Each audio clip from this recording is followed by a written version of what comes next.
যুক্তরাষ্ট্রের loss অ্যাঞ্জেলেসের Beverly hills থেকে মাত্র কয়েক কিলোমিটার দূরের চিত্র এটি। ছেঁড়া ফাটা তাঁবু ও অস্থায়ী ঝুপড়িতে ভরা এই জরাজীর্ণ এলাকাটিতে ছন্নছাড়া জীবন এখন অনেক যুক্তরাষ্ট্রবাসীর। কেউ কেউ আবার হেল্প লিখে সাহায্যের আশায় দাঁড়িয়ে আছে অলিতে গলিতে। Pues prácticamente donde sea es peligroso, simplemente como vivías es lo que cuenta.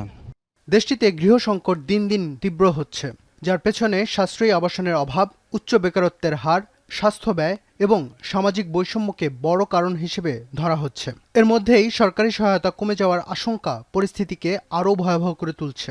গেল বছরই প্রেসিডেন্ট ডোনাল্ড ট্রাম্প এক নির্বাহী আদেশে শহরের রাস্তাগুলো থেকে গৃহহীনদের উচ্ছেদে কঠোর ব্যবস্থা নেওয়ার নির্দেশ দেন। হাউজিং অ্যান্ড আরবান ডেভেলপমেন্ট ডিপার্টমেন্টের তথ্য বলছে ২০২৪ সালে দেশটিতে গৃহহীন জনসংখ্যা রেকর্ড ৭,৭০,০০০-এ পৌঁছায়, যা ইতিহাসের সর্বোচ্চ এবং আগের বছরের চেয়ে প্রায় ১৮% বেশি। এমন অবস্থায় ট্রাম্প প্রশাসনের গৃহহীনদের উচ্ছেদ করার পরিকল্পনা সংকটকে আরও বাড়িয়ে দিবে বলে মনে করছে মানবাধিকার সংগঠনগুলো।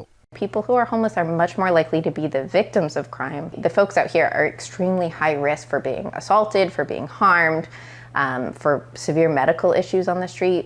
We have lots of folks who die out here every single day because we are not providing adequate care as a society for them.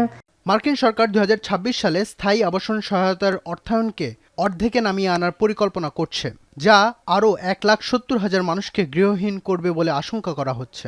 People get shot. The homeless people will get shot sleeping or set on fire, because of revenge, money owed for drugs, someone disrespected them. এই দীর্ঘস্থায়ী দুর্ভোগের মধ্যেও বেসরকারি সংস্থাগুলো তাদের সাধ্যমতো সহায়তা করার চেষ্টা করছে। সবচেয়ে বেশি দুর্ভোগে আছে এমন গৃহহীনদের সেবায় এগিয়ে আসছে এনজিও কর্মীরা। We can build houses for people and we can build low-income housing for people, but I think that it's more important to step back and understand why this is happening and actually create a system where we can build lives for people. যদিও এনজিওগুলো সীমিতভাবে সহায়তা দিচ্ছে, তবু মানসিক অসুস্থতা, মাদকাসক্তি ও কাঠামোগত সমস্যার কারণে সংকট সমাধানে অগ্রগতি খুবই কম। ফজল রাব্বী খান, এখন বিশ্ব।